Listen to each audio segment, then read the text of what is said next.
My name is Akinyi. I am a writer, I am an editor.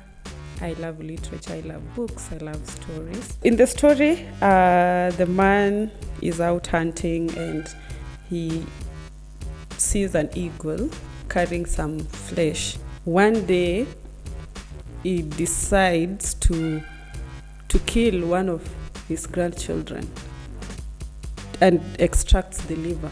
So the eldest son, when it's his turn to watch, sees the father attack a child, and that's when he realizes that this animal they've been looking for all this while has been their father. It's decided that he's definitely going to be stoned, but outside the village. Yeah, so he's set for execution. But by the time they go to execute him, when they open the animal pen or the heart, they find that he has already committed suicide.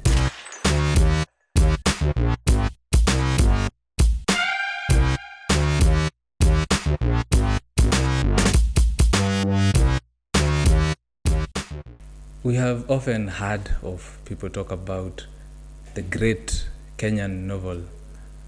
What is that? What is the great Kenyan novels?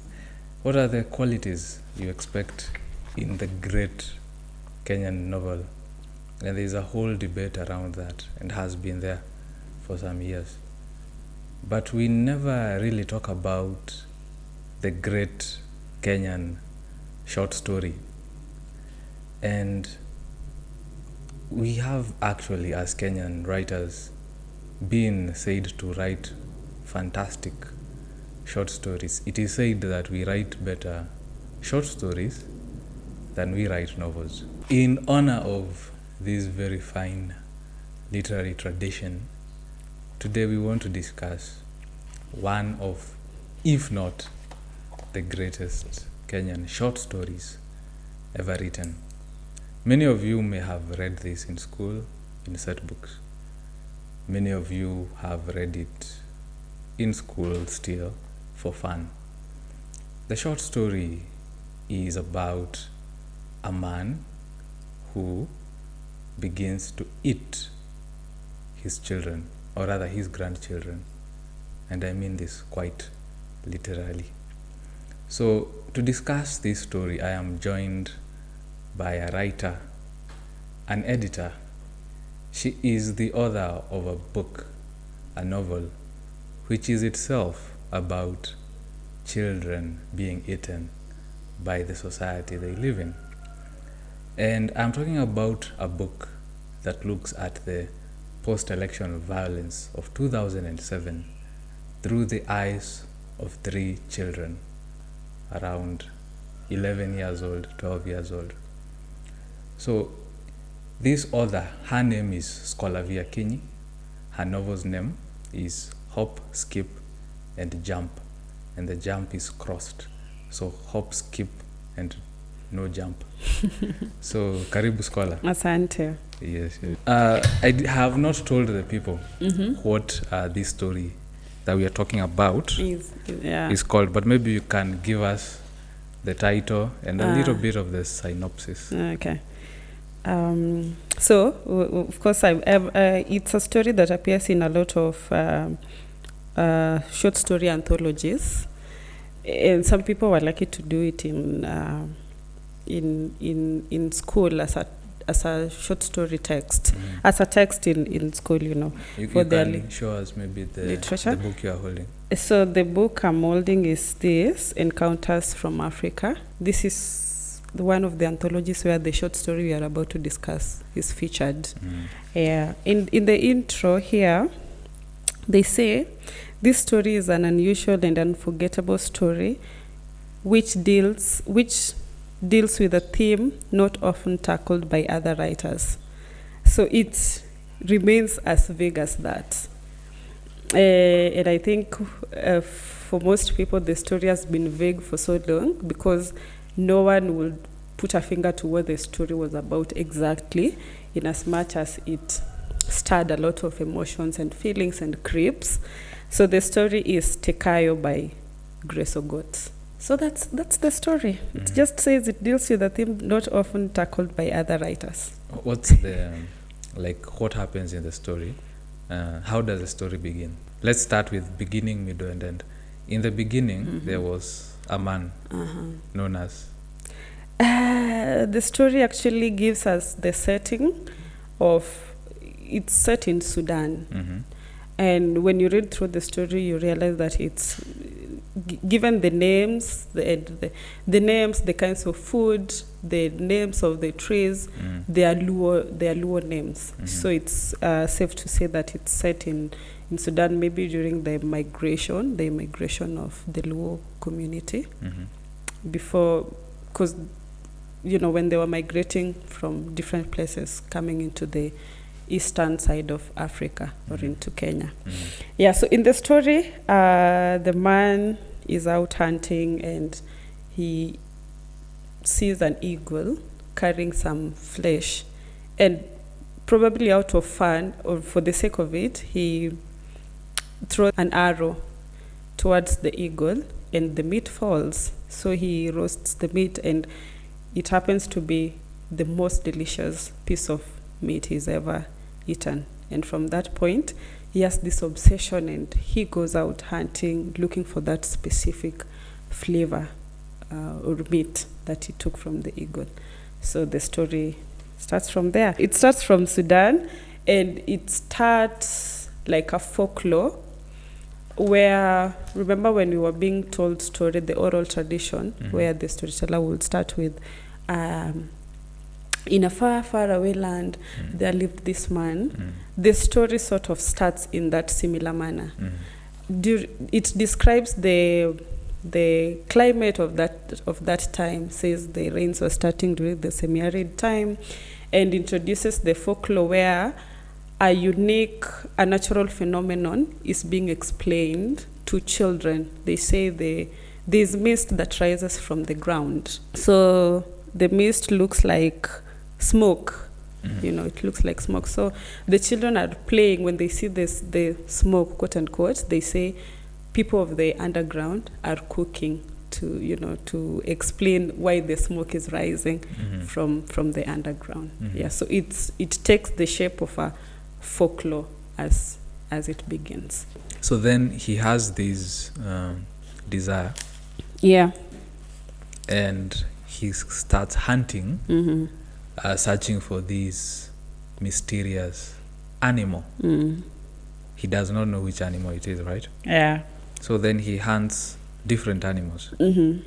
Is it months or years? It goes on for years. It goes on for years. Yeah. And he hunts this mysterious animal, but never finds it. He eventually does. Yeah. How does he find it? It takes the first bite, or rather his first experiment with the meat. There's this longing, and he keeps hunting all sorts of animals to the point where he gives up and says, well, seems like I'm never going to get this piece of, it's a piece of liver. It's the liver of an animal, actually. So he gives up. He stops going out to hunt, and at old age, he just stays at home. When now his children are grown and they are grandkids, so he stays at home to just relax. Nimze, so he stays at home with the grandkids. And one day, he decides to kill one of his grandchildren and extracts the liver. And that's when he realizes, it's been here all this while. And then he keeps killing them and eating their liver. So now that it's close by, he doesn't go out to hunt, it's just right there with him. He keeps eating the liver of his grandchildren, killing them. I think he succeeds in eating two. Yeah, he succeeds in eating two. When the first child dies, it's assumed the child has just disappeared. Then the second child disappears, and of course, it raises a bit of suspicion because the first one is not treated it's not given the same seriousness when now it happens again. Yeah. And then his sons say that father is not safe, children are not safe. So, There's an animal roaming. There's an animal roaming around. So let us keep watch. Keep watch, yeah. But they don't tell the father that, they are small kamkunji, and they decide that, well, our people are not safe, the young and the old, so we need to look out for them. And then they watch for months. Yeah, they watch for months. They take turns in watching, and they actually almost give up because they realize, well, nothing is actually happening here. We can't find this animal. Then one day they see what happens. And then what happens? So the eldest son, when it's his turn to watch, sees the father attack a child, and that's when he realizes that this animal they've been looking for all this while has been their father. So he locks him in some hut that is meant for animals, then waits for the larger family to come back home from the fields. So when they come back, he tells them that, hey, it's our father who has been doing all this killing all this while. And immediately people start mourning and grieving, and they wear ash and then sackcloths and ash, and it's a whole village crying. People are called in and they're told, we finally caught the culprit.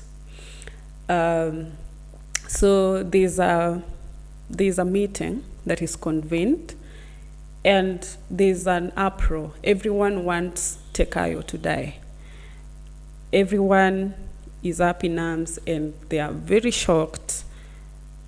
And then in that uproar, there's this one man who asks if this is actually true. What has been said about Tekayo is true, And when the son affirms that it's actually true, they start discussing how to execute the man. So it's decided that he's definitely going to be stoned, but outside the village. Yeah, so he's set for execution. But by the time they go to execute him, when they open the animal pen or the hut, they find that he has already committed suicide. And it angers them even more. So they say this man is someone they'd never named their children after. Yeah. The end. Yeah. Wow. And that is how the story ends. I don't know, is it a horror if you think of genre? What is it? Yeah. A tragedy? No, it's not a tragedy. It's very horrific. It's horror. I mean, if you've read the Greek tragedies. Tragedies, yeah. From the technical definition of a tragedy, you know how the Greeks, they had the tragedies and the comedies. Yeah. So comedies have happy endings. Tragedies have dark endings. Comedies are where there is a renewal of life. Yeah. Tragedies is where the hero goes down. The hero in a tragedy has a fatal flaw. Julius Caesar has a fatal flaw of ambition. Yeah. Oedipus complex. Oedipus Rex. Oedipus has he doesn't have a fatal flaw. I don't know if he has a fatal flaw, but he has a fatal fate. He's followed by a prophecy. Yeah. So the prophecy is a prophecy of doom, and there is nothing he can do about it. And now there's Tekayo. Tekayo has a fatal flaw of obsession. So he's obsessed with something in the story. And the obsession comes to him like a spirit and possesses him. I think he was possessed, so to speak. So I would call it a tragedy and a horror. If it was done as a movie, maybe. Yeah. I would have it lean more on the horror side. Probably these are very personal biases. But the first time I read the story, I did not read it as a set book in school. I just read it as a story, and it left me with that terror in me. Like, I was very terrified after reading the story. It felt like, because when I first read the story, there of course there is more to the story, but what I got was the man killing children and extracting their liver. The horror in that alone was so much for me that I wouldn't consider it a tragedy. For me, tragedies, especially for the Greek tragedies, the hero is usually trying to find ways of not. And the hero is sympathetic. They run away from their fate. But in the Tekayo story, it feels like Tekayo was, it doesn't feel, he was actually going out of his way to find, to hunt for this. So if you were to compare, if you were to weigh and choose, I would. It will balance now more on the horror side. I agree. Yeah, it's like we are watching the creation of a monster. Mm-hmm. Yeah. So I don't know if you've heard of or read Lolita by Vladimir Nabokov, Russian. Yeah, who was very good at English. Mm-hmm. So what would you think? What would you say about Lolita versus Tekayo? When we talk about Lolita and Tekayo, there's the aspect of comparing the characters and the aspect of comparing the writers. Let me start with the writers first. With the Tekayo, we get the sense that the writer was looking at calling out the ill in society. She was calling it out and showing us the tragic end of this anti-hero. But in Lolita, even in the way that book is written, the language, how beautiful it is, it's a reinforcement of that evil. It's a celebration. Yeah, it's a celebration of that evil. And the reason I read Lolita is it ranked among the best opening lines of books. It has one of the best opening lines, very poetic. You read that opening line, and if you don't know what the story is about, it's a book that you would keep on reading and reading and reading. And there's a meme on the internet, on X, formerly Twitter, that says there's a couple who was doing a wedding, and on their napkins they wrote that first line of Lolita. That first opening line, the opening line of the book Lolita, and of course they don't know the context of the book, which makes it be such a flop. Yeah, so I would, in comparing the writers, I would say Grace was calling out this ill, but for Nabokov, it was more of celebrating this ill. Yeah, and when you read the book, when you read Lolita, it is so strange that you are likely to love the storytelling and forget about the ill. Did you forget about the ill? Eventually, no. But in the course of the story just needed to keep going. I just needed to see, because of how beautifully it was packaged. Yeah, and you said something about people relating beauty with perfection and goodness. Moral goodness. And moral goodness, yeah. And I don't know which philosopher says that when you kill a butterfly... When you kill a cockroach, it's good. When you kill a butterfly, it's evil. Yeah. And then he concludes that, either him or somebody concluded that... morality is... has aesthetics. Aesthetics, yes. So that's why when you read Lolita, the aesthetics, the way the story is packaged, makes it so good. Make it so good that you would want to keep reading and keep going and keep saying, in as much as it's a child being hurt in the story, but you just keep reading because of the beauty of it. Of course, if you're a critical thinker, at the end of it, you'll be like, oh my God. And you'll question the intentions of the writer. Yeah. But with Tekayo, there's also the beauty in language of how it's represented. but at the end of it, you don't question. You applaud the writer for actually showing us the ill and calling it out. What do you think was Nabokov's intention with that book? Lolita is the kind of book that gives you mixed feelings, because how can such a terrible thing be written in such beautiful language? And you wonder if the author was trying to justify something, package something that is so bad in such a nice way that you cannot resist it. Yeah, so I wouldn't know how to judge Nabokov as a writer himself. Is it a demonic book? Devilish? Should it be banned? Should it be banned? Is If it's a book I would recommend to someone, Yeah. probably yes. Yeah. And that would be to help people understand the question of morality. Can we understand morality while being seduced by evil? Because that's what the narrator in the book, Yeah. who is a pedophile, does. Mm-hmm. He is very seductive. Mm-hmm. And I found the opening sentence that you are talking about. Yeah.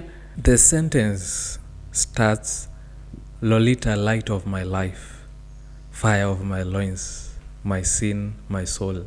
So I'm imagining that couple used this first part, Lolita, light of my life, fire of my loins. Yes. And then you find out Lolita, when he meets her, is 12 years old. Yeah. So this character is A child. yes. This, what's it called? Humbert. Humbert. He's attracted, and not just sexually, actually, to a child who is 12 years old. No. And I don't know how, I read only the first pages. So I don't know whether by the time the book ends, how old is she? Is she still a child? She's still a child. So he writes a whole novel, now not Nabokov, but Humbert. The Humbert, because yeah. it's a first-person narrative, praising or pining for this child in very seductive language. Yeah. So I feel it's like evil is seducing us. So are we likely to learn about morality or to struggle with it? In Lolita, we definitely will struggle with it. Yeah. Should we? And no, we should not. We should actually just have this is wrong. Drawn, yeah, Yes. we should know that this is wrong and this is right. But in Lolita, you are forced to struggle, to question, to think, is this okay? Is this good? Is this... Because in the story, there's a point where you start siding with Humbert. Yeah, you start feeling like, oh, he's actually coming from a good place. Wow. He's helping the mother to this child because he gets at he's either married or betrothed to the mother of one of the girls, because there are also so many girls in the story as well. Yeah, okay. It's not just Lolita. So he has a series of other girls he's been, liking in the sexual manner. So sometimes he's offering them help. He's the good father figure who comes into the life of a child who is fatherless. So you are forced to like him. The writer forces you to like him because he comes out as this very wonderful character, and then later is very terrible. So you have to struggle with liking Humbert. You must be very strong. Yeah. Because when I tried reading it, there's somebody who said that the quality of all great fiction, of all great literature, is strangeness. So Shakespeare is strange because the language is strange. Yeah. This story, Tekayo, is great. Yeah. Oh, it's strange. Sorry, because not of the language, but because of the way she's flipped the script. So the protagonist is a villain, and we see the story through his eyes. So it's strange, eh? But now with this one, Lolita, it is very strange because of the whole the morality thing. We are not used to stories about evil people. Yeah. So maybe like in Tekayo, it's an evil person, but there's a distancing. Yeah. So it's the third person. And then there is a sense of he hates what he's doing, right? He really hates it. He even prays to the gods, to be freed from this. But then you read Lolita, and Humbert is in love with what he is doing. Yeah. He calls himself an artist. Like he's an artist. He's a special person. Yeah. And he has a whole language and philosophy of why he does it. Yeah. For me, just reading the first few pages, it was so uneasy. Uneasy, like it was uneasy. And that strangeness is uneasy. No. I couldn't stand it. So I stopped reading. Okay. But I read enough and also looked, some passages here and there to understand the book. And also I've read reviews here and there. So I still wanted to understand this book, even if I couldn't read it. I do understand it's a great book in that sense, because of that dilemma, that struggle. Yeah. But if you ask me, the better book is now the better story is Tekayo. Yeah. If you had given Lolita to Aristotle, he would have called it a bad book. Yeah.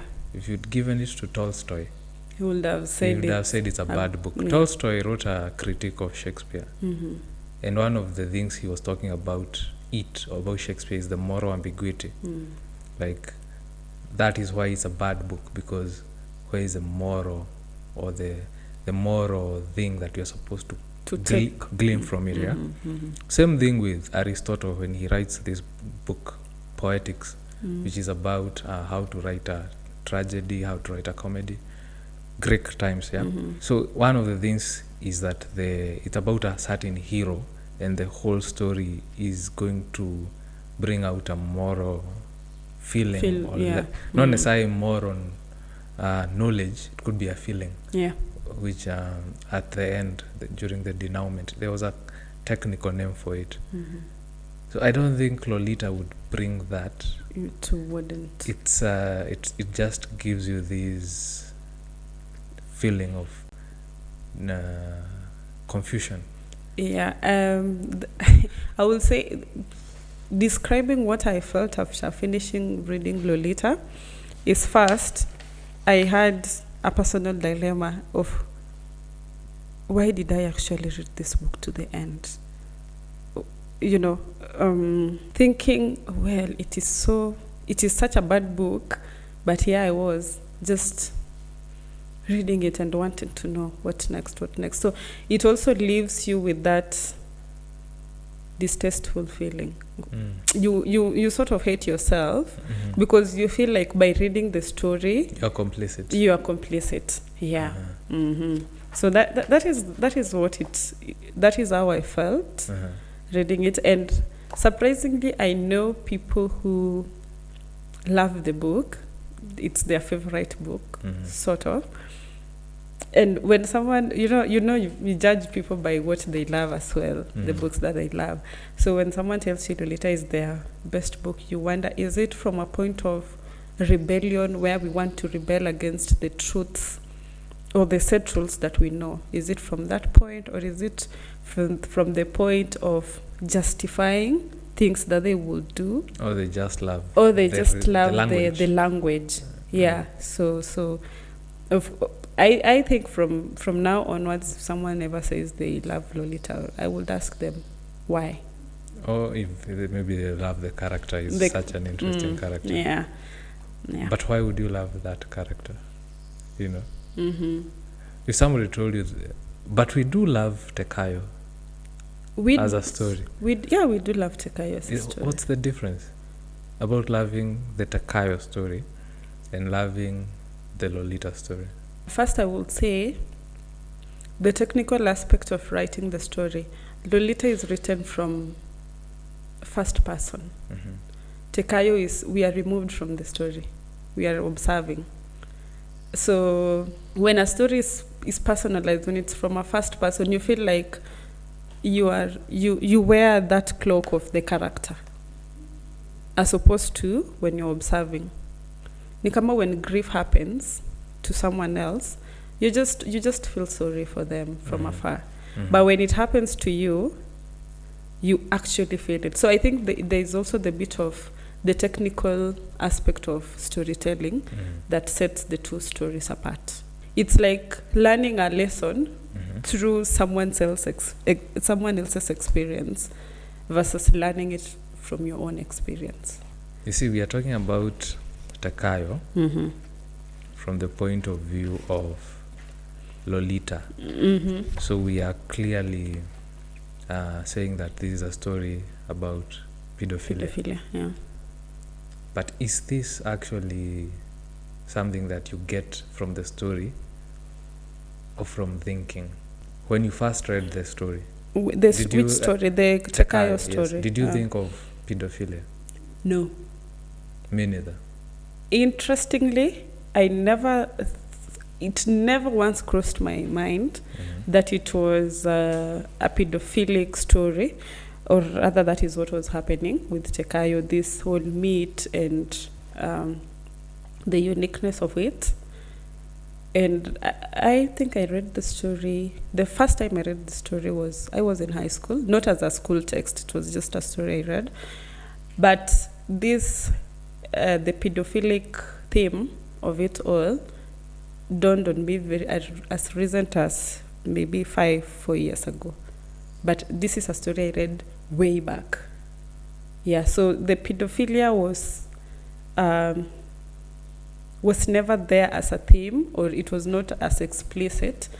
But the more you read the story, the older you get, the more you observe the society and what is happening. And even the more you become a better reader, the more you pick it. Because, of course, right now, 10 years later, I am a better reader than I was back in high school, probably. So the more you become a better reader, the more you pick things, and the more you dissect a story for what it is, more than just reading a story for the sake of it. So what in the story right now tells you that it is actually about pedophilia? Tekayo eats this meat, this piece of liver, and he has this desire, and he goes out to hunt, looking for this piece of liver, but he never gets it. So then two things that actually makes me, I think these were hints that were being thrown by the author, because I get the feeling that she did not want to expressly say it's pedophilia, but she threw hints. So the first story, right before Tekayo kills the grandchildren, they are eating, the family is eating, and Tekayo, the man, is not, let's say he's the patriarch of the home because he's the grandfather. So he's not quite enjoying the food, and he's engrossed in his thoughts, lost in his thoughts, and he says, he looks beyond the skies and the clouds, and he says, please, Father. No, he says, behind those clouds rests Akinyi, my great-grandfather. Please, Tekayo beseeched him, please, Father, take this longing away from me. Give me back my manhood, that I may desire my wives. For what is a man without this desire? So it's a paragraph that comes in the midst of us trying to figure out what animal this liver comes from. And then he introduces this aspect of desiring his wives and wanting that desire to be taken away and be replaced by what he initially was, which is the sexual desire for his wives. So this is the point where you realize that what was taken away from him was sex, so it must have been replaced by something sexual, because it's something on the same level, just different dimensions. Yeah. So I think that is the first hint that I get. And then there's ghost jungle that the author keeps talking about. It's a ghost jungle. You are not given the setting. We are not taken into what is in the ghost jungle. What happens in the ghost jungle? What happens in the ghost jungle is Tekayo wants to get this liver. So on a normal day when he goes when he goes grazing the animals, they just get to the periphery of the ghost jungle. They don't walk into the ghost jungle. But now when this desire happens, after he has eaten this piece of liver, he suddenly wants to walk further into the ghost jungle. And you can also see the representation of the ghost jungle. I mean, there is the word ghost and there is the word jungle, where there's chaos. A jungle, there is no order in a jungle. It's chaos, it's dangerous, it's a place you go in, and all the bad things that could happen will happen in a jungle. And then there is the ghost, which connotes the other world, the otherworldly things, the things that are not of human nature, the things that are beyond what we can comprehend as humans. The ghostly, the terrible, the bad, they're beyond us. So what do you think ghost jungle is a metaphor? What is it a metaphor of? It is a metaphor of crossing the lines of morality, the lines of what we know to be the truth. Like pedophilia, no one teaches you that having sex with a child or looking at a child sexually is bad. You just know intrinsically. You just know that it's wrong, it's bad. Yeah. And nobody would actually talk about it. People talk about rape. People talk about philandering and all these other fornication and all these other sexual sins. But pedophilia is the unwritten rule. You just know that you don't need anyone to convince you or to tell you that it's bad. You can always find your ways of justifying fornication. You can find your ways of justifying philandering in marriages. But for pedophilia, it's not a case that we ever discuss. It's just a no. So venturing into the ghost jungle is venturing into something we don't ever imagine could happen. The worst of the worst. So his obsession took him there. And let's go back a bit to when the story starts. Remember, Tekayo is just a normal man grazing in the fields. Then he sees an eagle carrying a liver on its claws. Naturally, we don't hunt eagles. We have no fight with them unless they come to pick our chicken, the chicks, We don't hunt them. We have no business with them. But Tekayo, he just entertains this thought of hitting the eagle. There's no point. There's nothing just He almost didn't eat the meat. Yeah. Nikama alikuwa it's like playing with fire. Yes. Yeah. There's no point of doing it. He would have just, walked and continued grazing or do something else.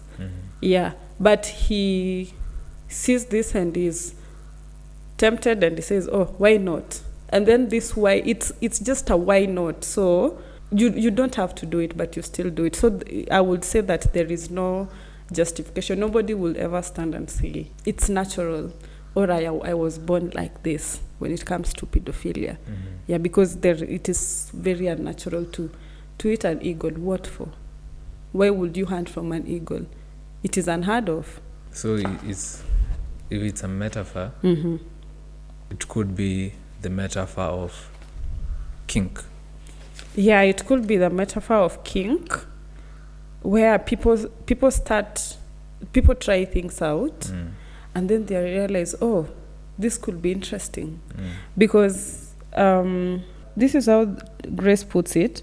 He hit the meat and dropped it to the ground. It was a large piece of liver, and fresh blood was still oozing from it. Tekayo nearly threw the meat away, but he changed his mind. He changed his mind. So the curiosity of wanting to try, just wanting to try for the sake of it. He had this lunch. He had packed lunch with him, so there was no hunger. So there's a lesson here that she is giving us on curiosity. Yeah. Of going into the unknown. You see, the jungle is the unknown. The unknown, yeah. But also the meat was the unknown. The unknown, because why would you eat the meat of something you don't know what it is? Mm-hmm. If it's an ego, what do you know? What has it killed? What has it killed? You don't know. Mm-hmm. But he still goes ate ahead. It. Yeah.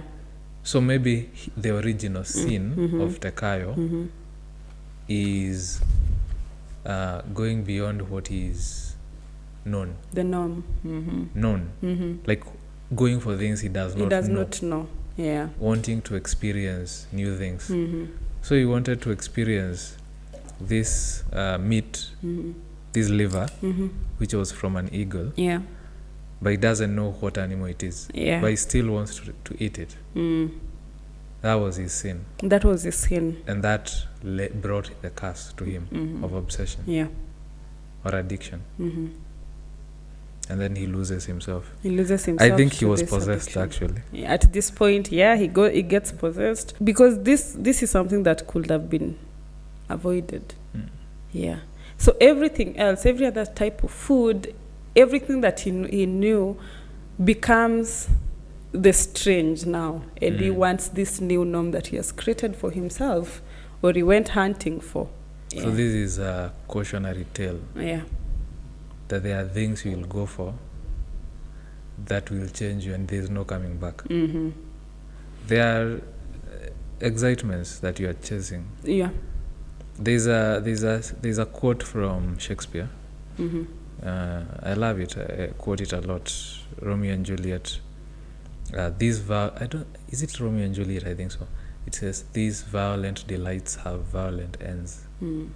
There's something we normally say, that the numbers don't lie. That is it's a statistical quote, I would say. The numbers don't lie.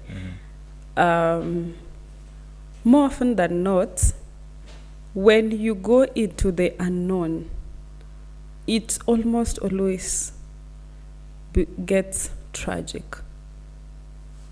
There's a line that people use jokingly on social media that says, "The day I try this, God will use me as an example."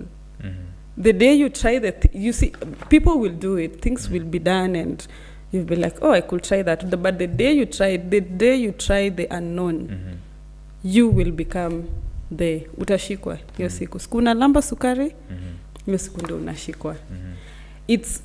It's almost like an unwritten rule by the universe. It just tells you, don't go there. Yeah.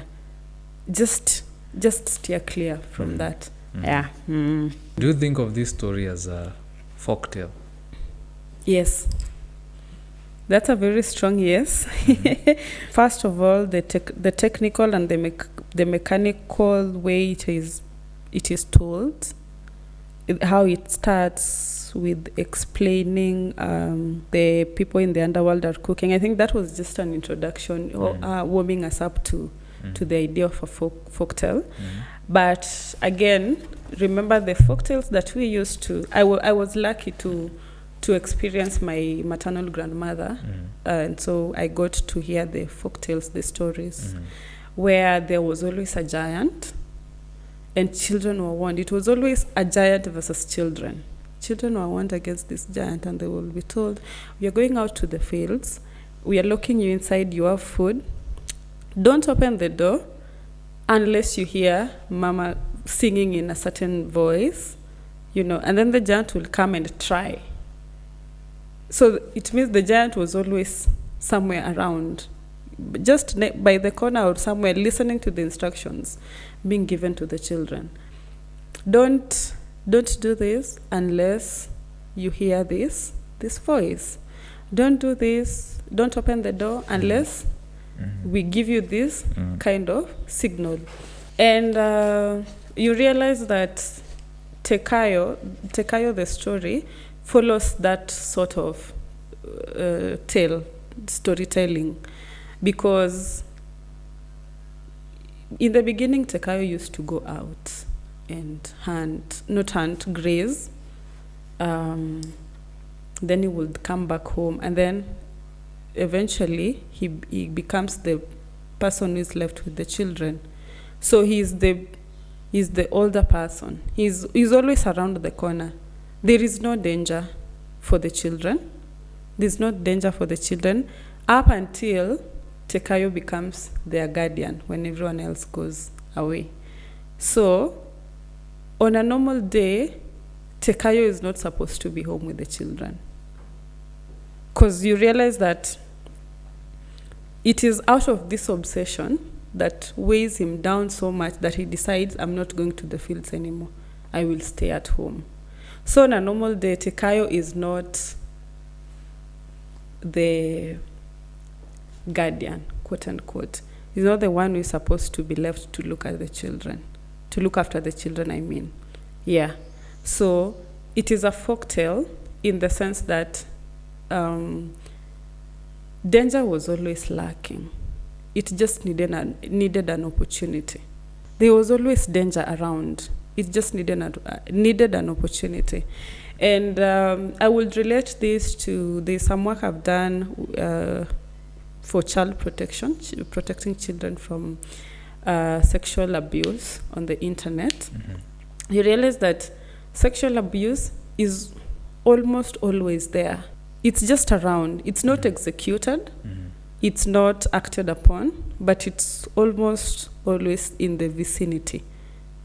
Then it's given an avenue, or when someone finds an avenue, they act upon it. That's very profound. Mm-hmm. It reminds me of things said by Jordan Peterson, professor. Mm-hmm. There's a book he's written called Beyond Good and Evil. Mm-hmm. Or is that what it is called? Yes. So in this book, he looks at different myths from the Western society. He looks at books like Harry Potter. He looks at the folktales. Yeah. He looks at the Bible stories, Greek tragedies, and so on. Mm-hmm. And he brings out that these stories, there's always a fight, constant fight between the known and the unknown. Between chaos and order. Mm-hmm. Or is it between order and chaos? Beyond order and chaos? Yes, I think that's the title, Beyond Order and Chaos. Mm-hmm. So I haven't read the book. Yes, so there's that constant duality of these, interplay of these dualities. And we see that even in how they organize their politics. Mm-hmm. Here in Africa, our politics are very simple. We have you are from my tribe, you are from your tribe. We are all the same, actually. Yeah. If you talk about Jubilee, ODM, UDA, all these people are all the same. Mm-hmm. They're just from different tribes. Tribes, yeah. Literally tribes. Mm-hmm. Not even metaphorically. It's tribes, communities. You go to this political party, it has these tribes. Yeah. You go to this political party, it has these tribes. Mm-hmm. Then they say in UDA, this person has left. That tribe has left that party. That party, yeah. That's Africa. That's Kenya, sorry, not Africa. I don't know about other countries. Mm-hmm. But then you go to the West, they have ideologies. And you look at those ideologies, it's that same idea. So there's the liberals, and then there is the conservatives. The liberals are all about, I would say, chaos, because they live life. Yes, yeah. They are tending towards the unknown. The unknown. So we are changing rules of society without even thinking of the consequences. We want to change these rules, right? And then there's the conservatives who are like, let's keep to the boundaries. Let's keep to how it is. How we know it. And some of the ways this comes out is the what is known could actually be something that is wrong, like racism. Yeah. So racism is wrong, but it is what was known in that society, right? So then the liberals there are the right people because it's like racism is wrong. Wrong, yeah. But then this keeps going on. At what point do you say there's a boundary we will not cross? So I see that in the Western stories, Western civilization.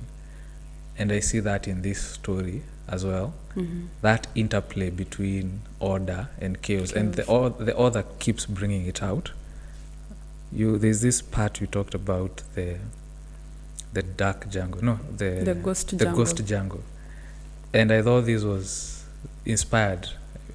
I never even noticed that. And the way you broke it down. So there's that whole boundary. The fact that when he used to graze the cattle, there was a boundary between the jungle and the field. Yeah. So he does not cross the boundary. So basically there's a boundary that the people should not go beyond. And we see that in the movie Lion King. Yeah. Mufasa tells Simba, you see, that is the elephant's graveyard. You should never go there. That's the place that you should not go to. It's there in many stories in Western society and maybe even in our societies. You should not go to that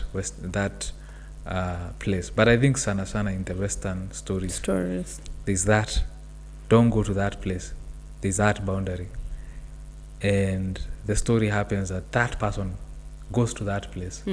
So Simba goes to that place, and what happens? In the Lion King movie, Simba goes to the elephant jungle, which brings the hyenas. Yeah. What happens is that he brings chaos into the Pride Lands. And actually the whole story ends with, the whole story goes that his father is killed. And then the bad person becomes king. The king. And when the bad ruler takes over, there's chaos in the land. So this chaos all came because Simba went into the place he's not supposed to go. And Tekayo, this story, he went into the place he's not supposed to go as well. So I like what you said. The ghost jungle was always there. The what is it called? The elephant graveyard in Lion King was always there. Even in, let's say, even when it comes to the entire story of the story of that starts all Abrahamic faiths, the story of Adam and Eve. They were told, don't eat this fruit. Because they will have the knowledge of good and evil, and then you'll bring death. Yeah. So the possibility of chaos is always there. The spectre is always there, and you are told don't go. But if you don't go, there is no story. If you don't go, there is no story. If you don't go, there is no story. You'll have peace. Yeah. If you go, chaos erupts, and then you have a story. Yeah. All these things that we are thinking and talking about, which I feel are like really deep ideas, coming from this story, which is why I feel this is our best short story. Like it's one of the greatest Kenyan short stories. Like I would call it the great Kenyan short story. Yeah. There's this part where he offers, where it is written, he offered many secret prayers to the departed spirits, but the craving for the mysterious liver never left him. Is this just a normal prayer, or is this showing that there is some spiritual aspect to this story as well? I think this is where now we get to discuss what obsession is. Yeah. Because there is loving something and wanting something. Then there is the bigger desire to want to kill and do anything to get that thing. And when it gets to that point, it's beyond human. It's beyond the human nature. it's like something else beyond your power takes over. Yeah. And that is why he's got to talk to his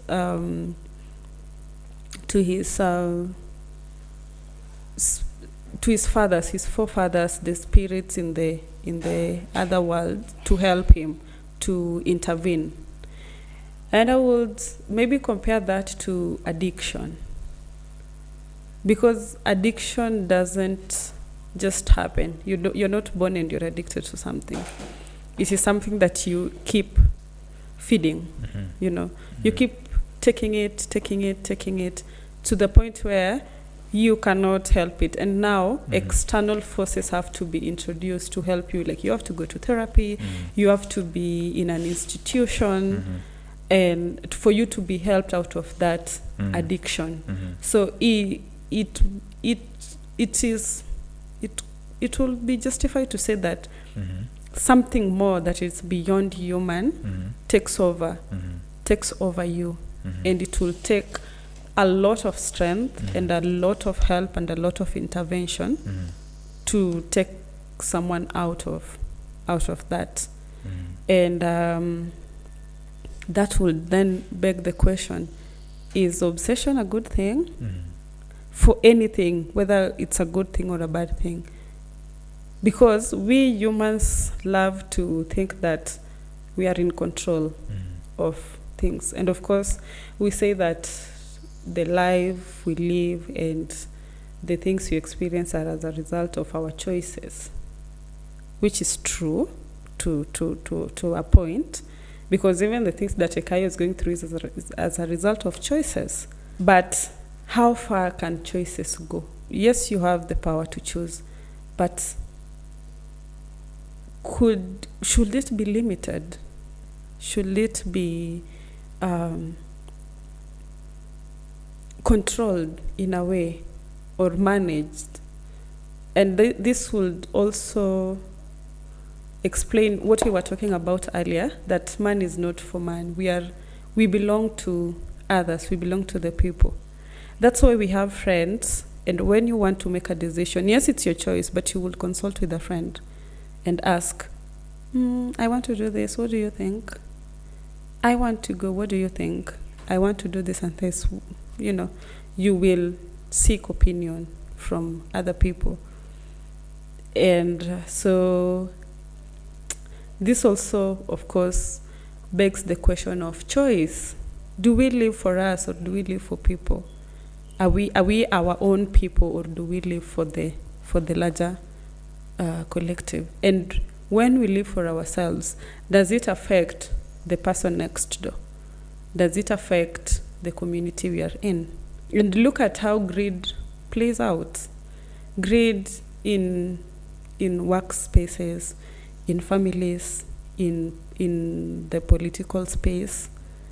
It could be a personal choice to be greedy, to want to grab, but eventually it trickles down to affecting everybody else, and that will also affect the choice of the next person and the next person and the next person. And that plays out in this book in this manner, when Tekayo's son, eldest son, finds out that he's the one who's been killing the grandchildren. He waits for the larger family to come back home, and he tells them. And suddenly, it's something that the whole village has to be involved. Because in as much as you're not being told in the story, probably when the first child disappeared, the first child is a P. When a P disappeared, probably the whole village was also involved in the search for the child. So when we finally find the culprit, we also have to involve the larger community. The village is called. And these people also have a voice in the execution plan of Tekayo. So his choice, which would have been his desire, him fulfilling his desire, something that shouldn't have affected any other person, eventually affects the whole society. You know, I like I like that you brought this aspect because it ties in with the thesis I was bringing out earlier about Western society versus African society. So Western civilization is predicated on the idea of individualism. Yeah. That's where you get people doing their own thing and so forth. And maybe I think you could say that Grace Ogot wrote this story in addition to the theme of the pedophilia. You could also say it is a critique of or a rejection of Western society in preference for the African way of thinking. So African philosophy, we always say that it starts with the idea of Ubuntu. It's me for you, you for me. Us as a society, man or society is organism rather than man. So we are a unit, not an individual. But if you go to if you go and look at the Declaration of Independence, American, they talk about the pursuit of liberty, pursuit of happiness, and they say all men are created equal. There's that whole thing of it's one man. And you talk about liberty. What is liberty? Liberty, liberation, liberalism. Yeah. Liberty, it's about they were fighting for the pursuit of happiness or the pursuit of liberty for somebody to be able to do what they want to do. Yeah. So there is this whole thing of I do this because it makes me happy, and if it makes me happy, if I have the freedom to do this, and you as a society has no right to tell me what to do. Yeah.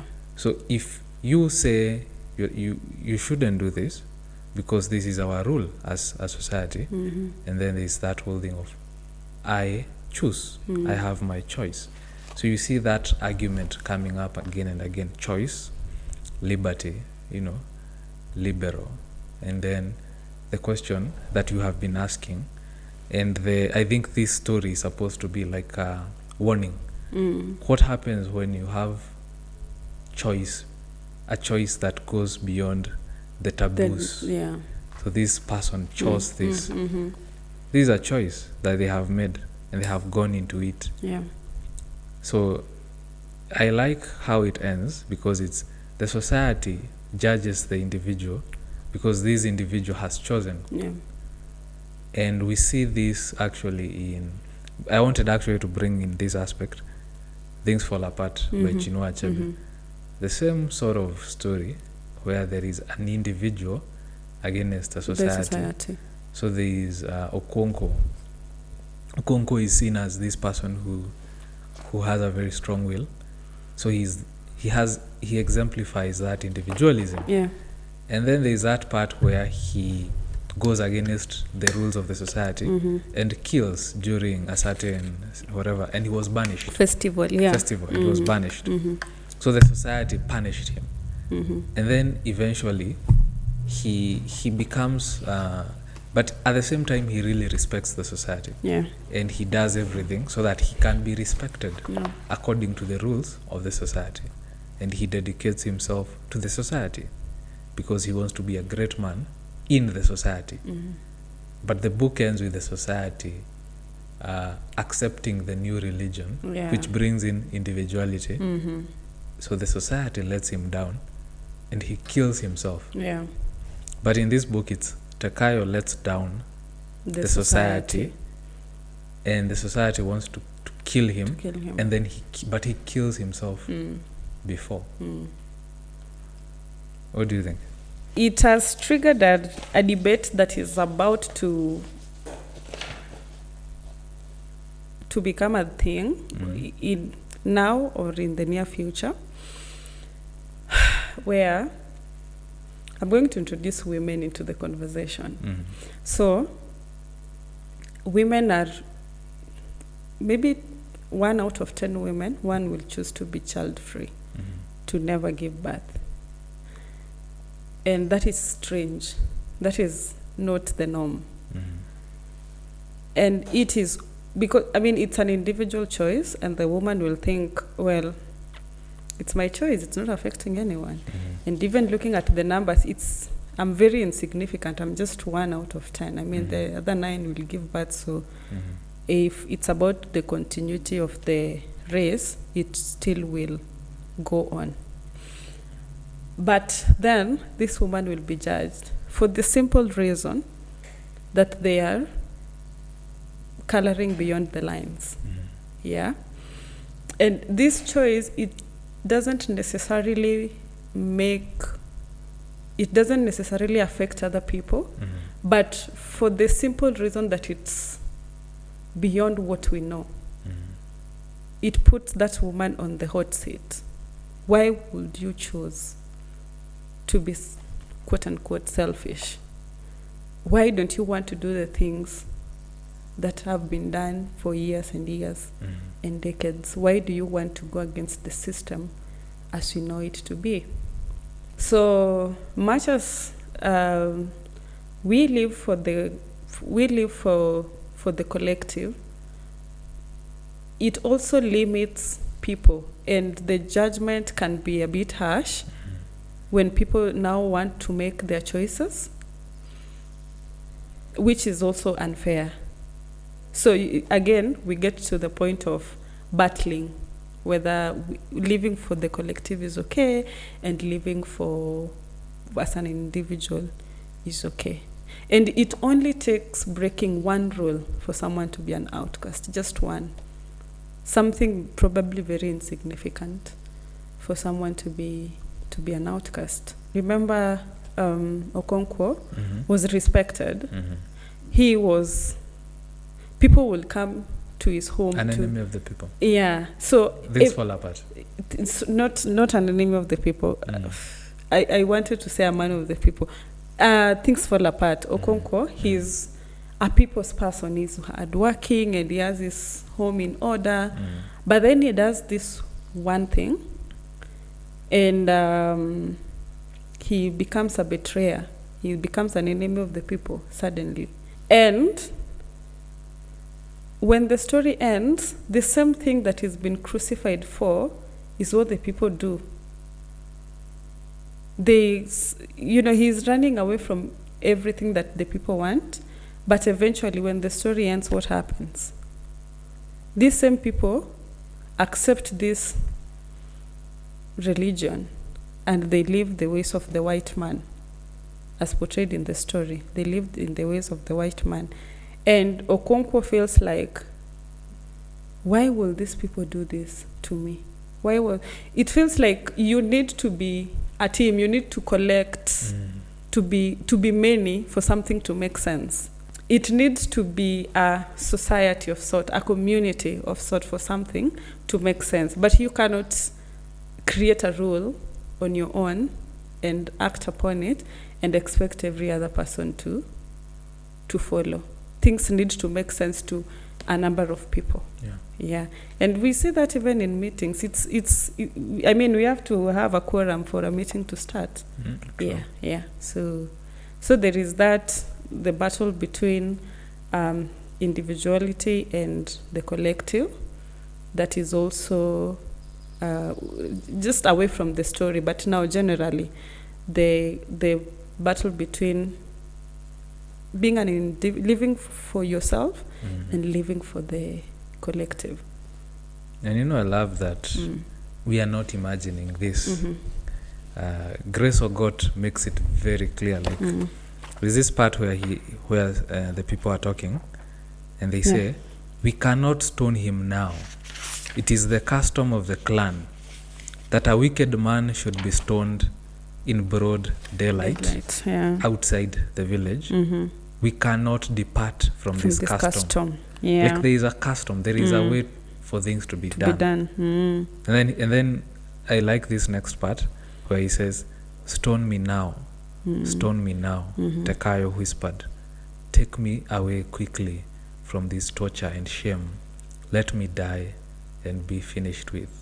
This brings in what we were saying earlier, the difference between Tekayo and Humbert from Lolita. Tekayo is ashamed. He is ashamed, yeah. So this book makes it this story makes it extremely clear That he regrets his actions. Yes. Yeah. And it actually tells us how to read this story. The story, yeah. Mm-hmm. Lolita does not tell us how to read the story. Sure. It leaves you with the dilemma. And it's a dilemma you are not supposed to have in the first place, because as you said, everybody knows pedophilia is wrong. Mm-hmm. But Lolita actually makes it sort of a celebration. I wanted to say it removes the obviousness that it is wrong. Yeah. And makes it ambiguous. Which it never is in the real life, but in the story it is. So then it says, Tekayo knew by the angry shouting of the men and the shrill cries of frightened women that he was banished from society, nay, from life itself. You see, the author makes it very clear. He was banished from society, nay, from life itself. What does that mean? Being banished from life itself, not just society. This will probably mean the one thing that universally it's not acceptable. It's not just a thing for this particular community. Yeah, it's universally pedophilia is wrong. It will never make sense in any community, any setting, any tribe, any set of whatever. Yeah, universally, life itself, like the whole, we will say the entire universe, the planets and everything. There is nowhere the pedophilia will be accepted. And let's go back a bit to when Tekayo is found trying to kill the other child. He is taken into the animal hut. Is it a pen or something where the animals are supposed to be kept? Usually, when sex offenders are caught, we try to compare them to animals. That is what I got from that. We compare them to animals. We're like, who will do such a wicked thing? Yeah, actually, in the book it does say that. There's a point where somebody says, this is an animal. There's somebody who says that. I don't know if you can find that passage, when the people from the community come and ask which man did this thing. I don't know if it's this part where Aganda says, my people, the children in this clan get sick and die, but ours disappear unburied. It was our idea to keep watching over our children, that we may catch whoever steals them. For months we have been watching secretly. We were almost giving up because we thought it was probably the wrath of our ancestors that was upon us. But today I caught him. What man, the people demanded angrily. And from what clan is he, others asked. I don't know if it's after that. Yeah. You can read what man, the people demanded angrily. And from what clan is he, others asked. We must declare war on his clan. We must. And then Aganda says, the man is in that little hut. The man is no one else but my father. Mayo, the women shouted. There was a scuffle, and the women and children screamed as if Tekayo was around the fire, and they were afraid of him, but the men kept quiet. So, when these people ask what man and from what clan is he, they are removed. They are trying to imagine that this man could possibly not come from their clan. And they are eager to know who this man is. I mean, we don't know him. Atumtambui is someone we cannot bring ourselves to imagine that person being amongst us. Must be someone from a faraway clan, and this is someone that must be destroyed. He cannot be one of us. Yeah. And then towards the end, it says, everyone in the clan must throw a stone at the murderer. It was bad not to throw a stone, for it was claimed that the murderer's wicked spirit would rest upon the man who did not help to drive him away. This is interesting, that it's trying to explain, like, when you talk about mob justice, cancel culture. Mm-hmm. You know, when people are canceling somebody, Mm-hmm. and there's that hysteria that follows, and then if you are quiet at that point, Yeah. you remember during the June 25, Mm-hmm. celebrities who did not say Ruto must go, Well, yeah. they were cancelled by the Cancelled, people. yeah. So there is this whole thing. If you did not participate Mm-hmm. in throwing the stone, it is as if you were as good as that person. That person, yeah. So everybody must participate. Mm. Then maybe you can read from Aganda and 3 old men, Mm-hmm. and then towards the end. Aganda and the 3 old men tore the papyrus door open and called Tekayo to come out, but there was no reply. They rushed into the hut to drag him out to the people who had now demanded, "Come out, come out."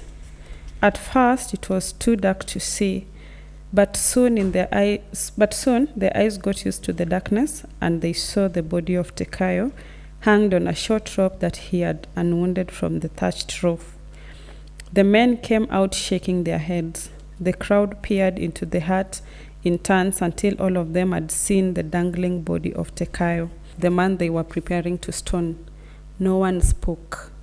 Such a man, they knew, would have to be buried outside the village. They knew too that no newborn child would ever be named after him. You know, I liked that part where it had said earlier, Mm-hmm. he has committed, he was banished from society, Mm-hmm. nay, from life itself. Yeah. So we were talking earlier about the crime against society, Mm-hmm. but the other is saying the crime is not just against society, it's against life itself. Life itself, yeah. So here at the end they say they knew that no Child. first of all he will be buried outside the village. That's one thing. The second thing is that no newborn child will be named, would ever ever. Ever So be his named name after is him. banished from So his from the life, record. his existence Yeah. is removed totally. because naming used to be the way you perpetuate people. Continuity, yeah. So I don't know. I know even in your community where somebody dies, then a child is He's named after born. that person, Yeah. or even in the line of you name this child after this person, that way. Yeah. So that name continues, but the name Tekayo ends with this man, and maybe and since he's a man who is to be hated, Yeah. probably no one will talk about him ever again. Yeah. And this was a pre-literate in terms of writing society. Mm-hmm. So this was a man who was going to fall out of history completely. Yeah. What do you think this represents? These two things: being buried outside the village, not being named. When Tekayo, people are angered.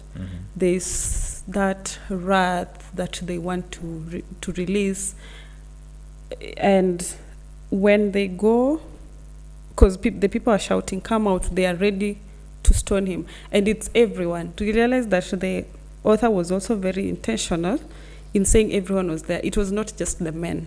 It was not just the adults. They say there were women, men, and the children. Even the children were involved in this. And even the time when they go to peer into the hut, she says, the crowd peered into the hut in turn until all of them had seen the dangling body. So everyone, the children, the women, the men, even the children are not exempted from looking at a man hanging from a rope. So everyone is taking part in this seeking justice or finding justice. Yeah. So when Tekayo dies, one, he denies the people that urge to get justice, to release that wrath. And probably because there are like two action points at the end of the story. They say he will be buried outside the village. And number two, there is no child that will be born. There is no child that will ever be named after him. So it feels like there is a punishment that is being given for denying the people the opportunity to punish him.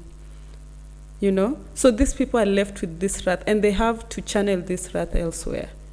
So Tekayo has to go. He has to be forgotten. You know, you said Tekayo has to go.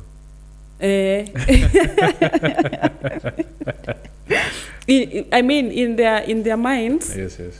they have to do something to make sure that he is gone, because he has killed himself. So they haven't gotten the opportunity to kill him. So they have to find another way of making sure that he is actually gone. Yeah.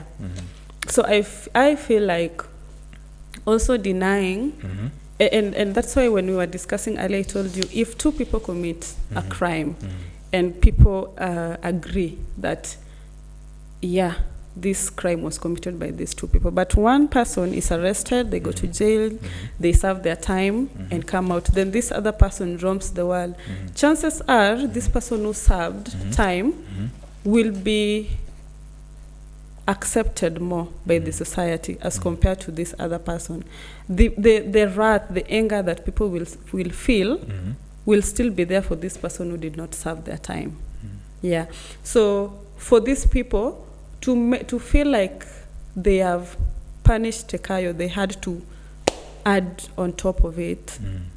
Apart from burying him outside the village, they had to say he has to go, and no child, no nothing will ever be named after him. Remember, he was the patriarch of the home. So it goes without saying that a child will be named after him, obviously, in that setting or in that community.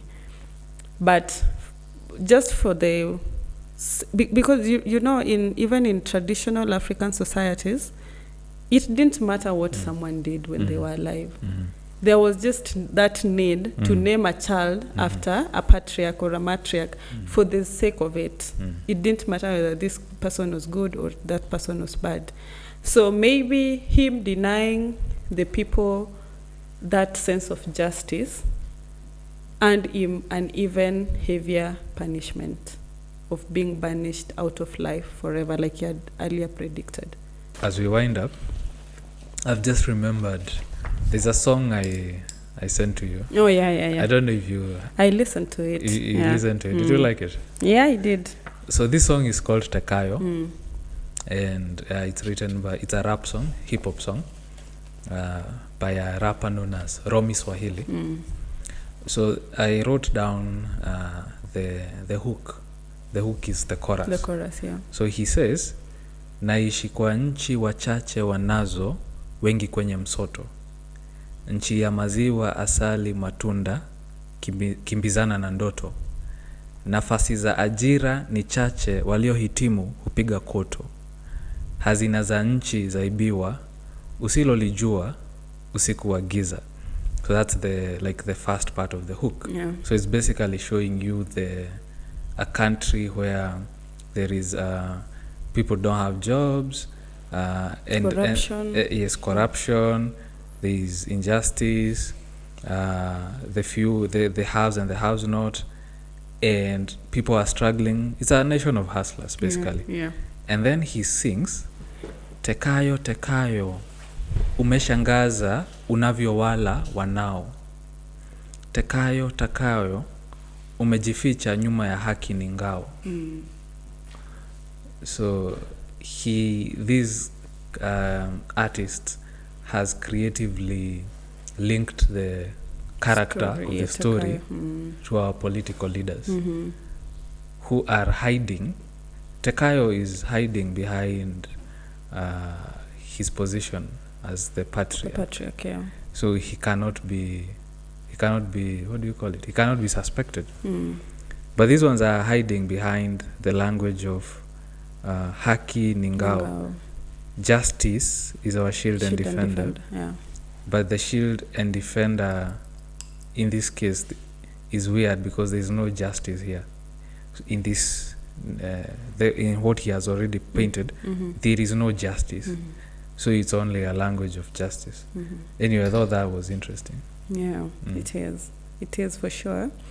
And in Tekayo, there is something interesting that Grace Ogot introduces in the story, or talks about in the story, where the Wetu syndrome.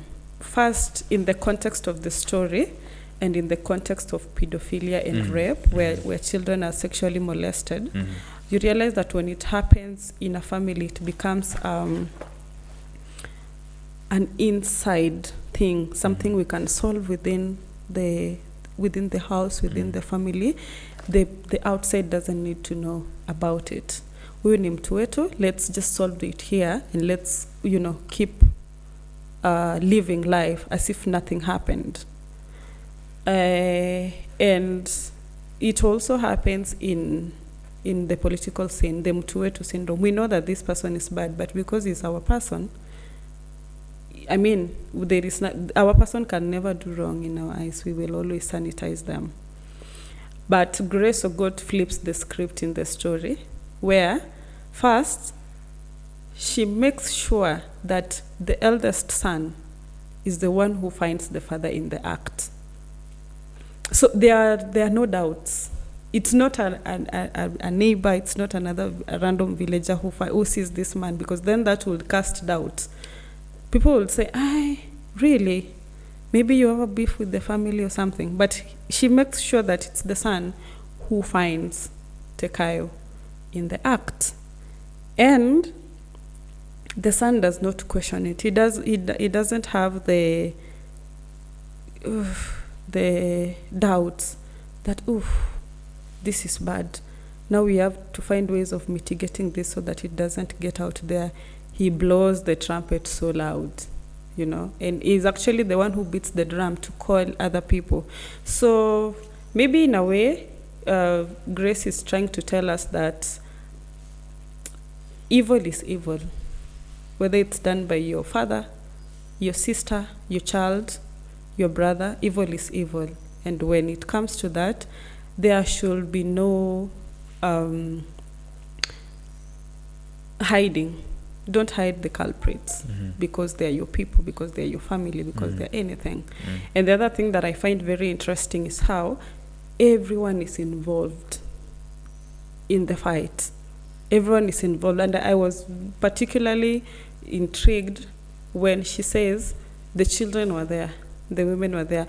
Because going by the setting, the time when the story was set, you'd say that the women were not involved in things of administering justice. Children's opinion didn't matter in the things of administering justice. Yeah. But children are given a space because in the story they're the ones who are directly affected by what Tekayo was doing. So they get to sit by the fire. They get to see the man. They get to cry. And I think the cry or the fear that is being talked about in the book means their voice is heard. So everyone collectively, Grace makes sure that everyone is involved in the fight for justice. I know that's very significant. The fact that everyone is involved, everyone takes part, and everyone agrees that this person must go. Yeah. And which is strange because, and then the other thing is Tekayo was ashamed. Yeah. So if you are going to talk about our political leaders, our political leaders are not ashamed. Not ashamed, yeah. Our society celebrates, when you hear somebody stole, there was a corruption scandal, the first thing people say, now this person can run for parliament. This person can be elected. So we are a society which elects Tekayo. We make him go to parliament. We bring him to the highest levels. We give them positions of power and authority. Metaphorically, based on that song. So we are not the society which decides this is wrong. Yeah. So it's like, it means for us, the evil jungle. There's no evil jungle when it comes to injustice. Yeah. Actually, the evil jungle is the society. We live in that evil jungle.